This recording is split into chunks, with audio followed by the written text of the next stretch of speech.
Hey guys, ever since Casey Neistat started releasing 360 video footage, I've been kind of intrigued by it. So recently, I picked up an SJCam SJ360, which is this guy right here. So I've been playing with this for a couple of weeks over the Christmas holiday, that sort of thing, and I found that the more I use it, the more I like it. It's really just a couple of button presses, to turn it on and then start recording, and then you're recording everything around you with no effort.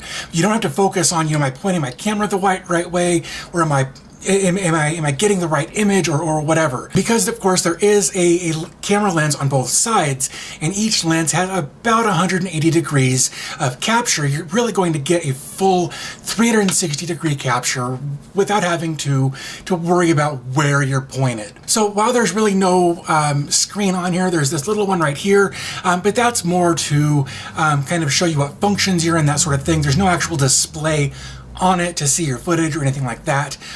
You will need your phone with you if you want to look at that footage, or if you want to remote control this, you can do that with your phone as well. But from here, there's not really a lot you can do, like I said, other than turn it on and start recording. So let's first talk about some of the accessories that you get in the box, and then we'll kind of talk about the user experience with the camera, and doing things like editing video, uploading to YouTube or wherever, and we'll kind of wrap up from there. So of course you're gonna get the camera, and you're also gonna get a wrist strap, which I really think is a good idea to have. So that way, you just put this on and you carry it this way and not have to worry about dropping it or anything like that. In addition, you also get a little tripod here. This is actually pretty great. It's small, it's compact, it's hand-sized, so your camera just pokes off the top. So I really like that they've included this. Of course, you'll need a micro USB cable. This is both for charging and for data transfer, as you would expect. It also comes with a little carrying pouch, which I really appreciate as well. But I think I left it in the other room. I'm not entirely sure where it is, but it does come with a carrying pouch. It's not a case or anything, but it is something to help keep these lenses from getting scratched when you're, when you're carrying it around. So the battery in the camera is about a 1700 milliamp hour battery, which I used for hours and didn't have to worry about recharging. It does recharge fairly quickly. So if you're kind of on the go, it really is quick to just get it charged and use it for hour, a couple hours, whatever, and not have to worry about that so much. Now it will support up to a 64 gig microSD card. You will want to make sure that it is a class 10 card so that you're able to get all of the data that it's trying to capture. But you will want to make sure that it's a class 10 because it's capturing so much data that it's got to work with. That having the faster microSD card is going to be really, really important here. Okay, so let's take a quick look around the camera itself. So of course on this side, it's just got the one lens and the SJCam branding right here. So not much going on what would be the front side of the camera. If we turn it around though, of course we've got a lens. We've got a little display screen so you can kind of see what you're doing. Again, you're not going to see anything through the lenses on here, but you can tell what you've been recording, how much disk space you've got, and I'll show you that here in just a minute. And of course below that you've got your record button, and over on this side here we've got a power button to go ahead and turn that on. So let's go ahead and press that. Turn that around so you can kind of see the screen there. So if we go ahead and press the power button here, we'll go ahead and turn that on. Give that just a second. You can see the changed colors down here on this button. There's our SJCam screen.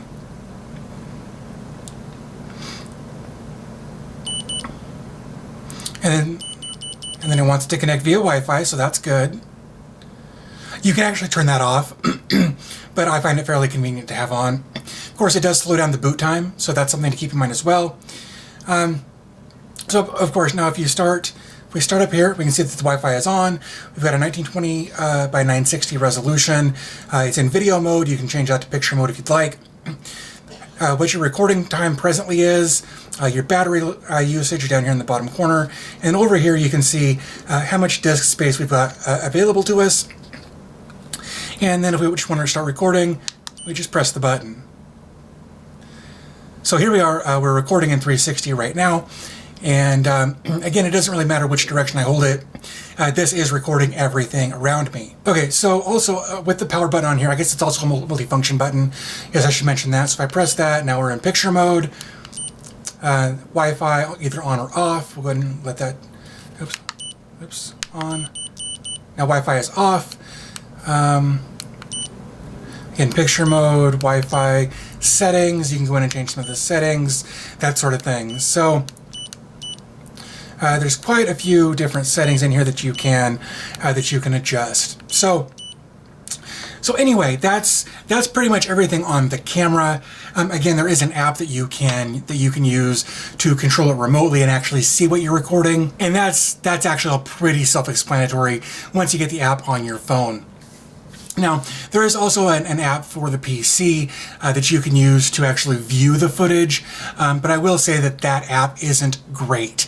It feels like it's a very old app. It kind of has that Windows Vista feel to the aesthetic of it, and overall just isn't very user-friendly. Of course, this is the SJCam app on my phone here, and these are going to be some of the different videos that I've transferred from the camera to my phone, so that I can view and edit some of these via the app on my phone. And for instance, if I wanted to take a look at this one, you can actually zoom in, and of course you can zoom around, do all kinds of crazy stuff with the footage on your phone there.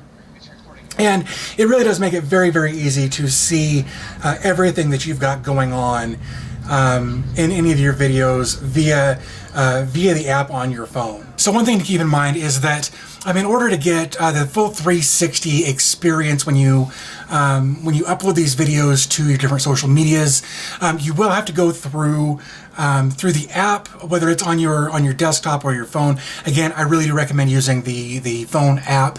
It's much more intuitive in the way it's set up. But if you just drag all the files from your camera to your desktop and upload them, you're going to get kind of that VR double circle thing going on. The problem is if you upload it that way, it's not going to actually work that way, say on YouTube. It's just going to be a 1920 by 1080, or YouTube recognizes it as 1080p in that case, but it's just those two circles and there's no interaction at all. Whereas if you upload it from the app on your phone, it interpolates everything or processes everything the right way, and then you get that full, controllable viewing experience that way. But with all that being said, it's a very quick process. Of course, the processing time and all that is, of course, going to be dependent on the length of the video. But I can say that the video quality is pretty good. It's not 4K. It's not anything that's going to be, mind-numbingly sharp and crystal clear.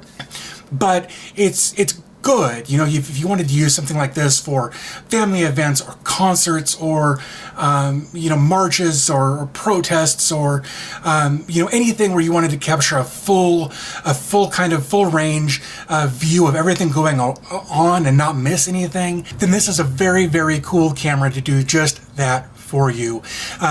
Definitely click the link in the description down below. It'll shoot you over to Amazon. You can pick one of these up. You will want to get, like I said, a microSD card to go with it if you don't have one already, but you can usually find pretty good deals on those as well. So let me know down in the comment section below, do you have a 360 camera? Have you thought about getting a 360 camera?